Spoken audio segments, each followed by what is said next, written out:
5, 4, 3, 2, 1, go. Half long, 7 right into flat brow. This half long, 7 right into flat brow, 200.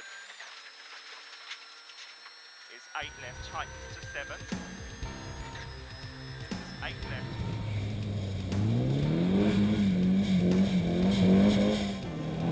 The Trade Hire Donnelly Rally Round 2 of the WA Championship. 39 crews fronting the start line, the weather and road conditions almost perfect. This event is a big favourite with the drivers, the fast flowing stages just outside the southwest town of Bridgetown, a pure pleasure to drive. Well, certainly from a driver's point of view, roads, you couldn't ask for more. There's no dust, very challenging roads, not particularly dangerous, and I think we'll all enjoy the rally. Defending outright title holders Hines and Percival needing a perfect event here after the exact opposite on the opening round, the Quit Forest Rally. DNFs on both heats and no points on the board yet. Yep, Ferndale stage. I think it's got me the last 5 years. We've been in a good position every year, and it gets me. But you know, there's plenty of people like that have a particular stage that knocks them out each year, and that's ours. We you know, we've got the speed. It's just the Forest Rally. I think I pushed too hard, too early. But that's probably a problem I've had all my sort of rally driving career. So it's hard to change. Committed to the National Series, Championship points leader Tom Wild not entered for this rally. That would mean second place runners on the first event, Stone and Drury, would effectively be the outright leaders. Their WRX well suited to these roads, this crew will be expecting to bag big points and maintain their lead. Another with no points on the opening round as a result of a roll, Bunbury driver Gary Whittle. He'll be keen to put that behind him and get back into the swing of their recent good speed as quickly as possible.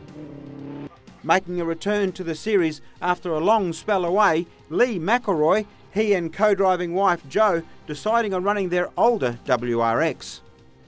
Another regular campaigner that has been away from the scene for a couple of years, Steve Oxley, returns to this event with a brand new machine. Basically a PWRC spec Group N Subaru, and it's got most of the right equipment and really most of the things that are up to the driver now to get it to go. So no, it seems to handle well. We've tested a little bit, and yeah, quite positive attitude setting off today, so that's good. Losing valuable points with a mechanical failure on Heat 1 of Round 1, Doug Tostervan and co-driver Tammy Adams will be looking to start fast out of the blocks and build back their championship points tally.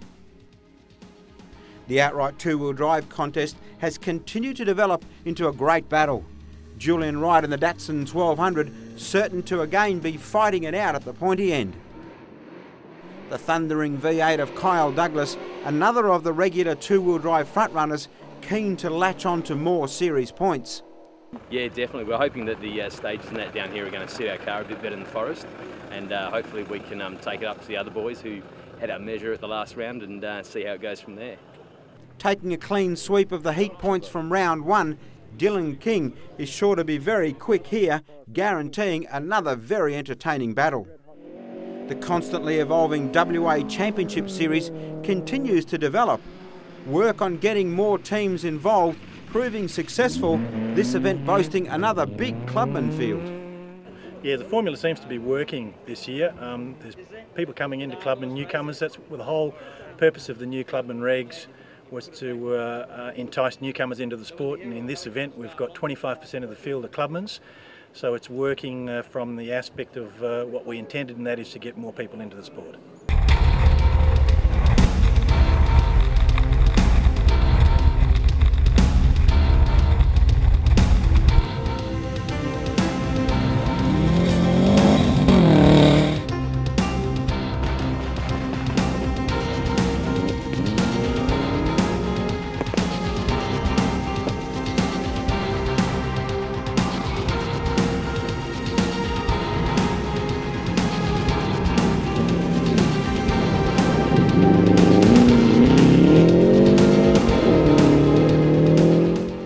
Loops of 3 stages making up the format for the rally, a challenging 152 k's of competitive distance for the crews to tackle.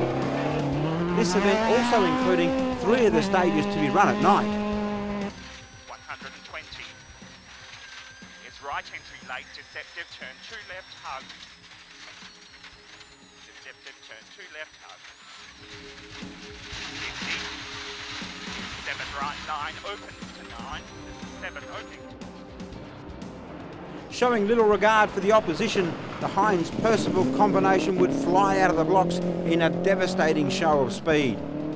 Across the 3 stages, the super quick and clean runs would net a massive 70-second lead.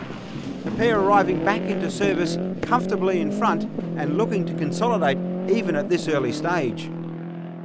Next best, Stone and Drury could do little to catch Hines, however they would be well in front of 3rd place with a healthy 59-second gap. This is a handy start to the event and a good position to be in early. The 2 Subarus of Doug Tostovan and Lee McElroy developing a great battle which would continue throughout the event.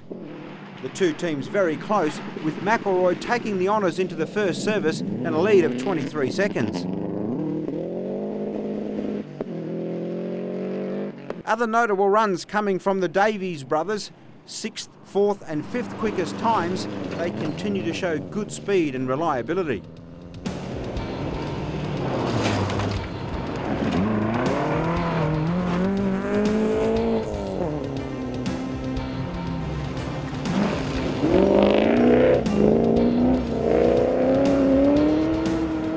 Not to be left out of the action stakes, the 2-wheel drive championship contenders also putting on some fabulous entertainment. Dylan King picking up where he left off on round 1, jumping quickest and taking the opening stages. At the service, a 30-second lead, his reward for effort, the fast-flowing stages suiting car and driver very well. From the biggest to possibly the smallest as far as engine capacity, the Julian Wright and Kyle Douglas show a beauty. Swapping stage times and certainly keeping the pressure on the King Escort, these 2 teams locked into equal times as they made it back into service.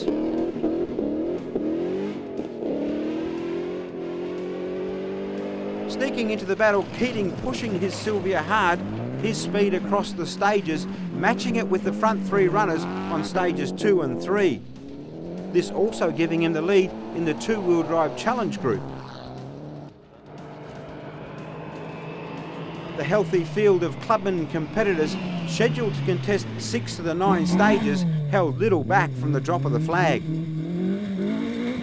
Unfortunately, regular frontrunner Steve Vass striking problems early with electrical issues, although sorting them and setting fastest times again, he would slip off the road and DNF. Round 1 winner Snedden kept his winning ways on track, sprinting home in the second half with a couple of stage wins. Taking the round at Rally's End by a margin of 59 seconds, another very good showing for this combination. The incredibly tight battle for 2nd, 3rd and 4th, seeing times within a second of each other. The Lowther-Tapey pairing working well and taking 2nd overall for this group. Andy Van Can winding up the wick during the night stages, using his experience across the day's rallying and chasing down 3rd spot from as far back as 5th.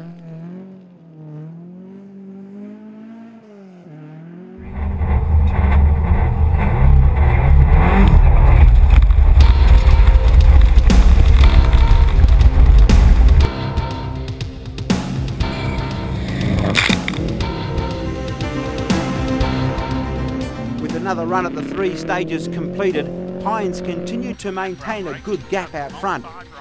1st and 2nd fastest over the loop and only a few seconds conceded. This a dominant drive by the defending state champions, pleased to be in control heading into the final 3 stages, very happy to be super fast straight out of the blocks after the DNF of round 1.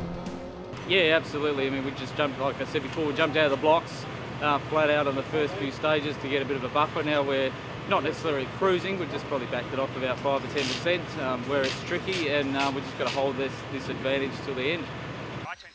Although trouble-free across the daylight stages, the Hines WRX developed a brake problem on the last 2 night stages, almost costing the event. Fortunately, he would hold off the charging Alex Stone to take the event by just 7 seconds. Stone would rue a slow start by his standards. That said, he and co-driver Drury putting in a faultless run over the 9 stages. 4 wins and 5 second fastest times, netting second outright and importantly adding valuable points to their lead in the championship. With the 2 front cars out on their own, the battle for 3rd and 4th continued from the drop of the flag.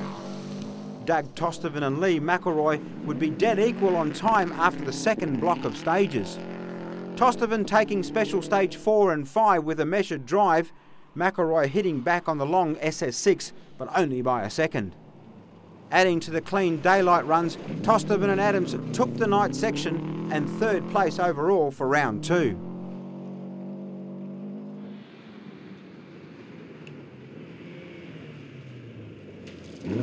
The second set of 3 stages for the 2-wheel drive runners had King continuing to show the way.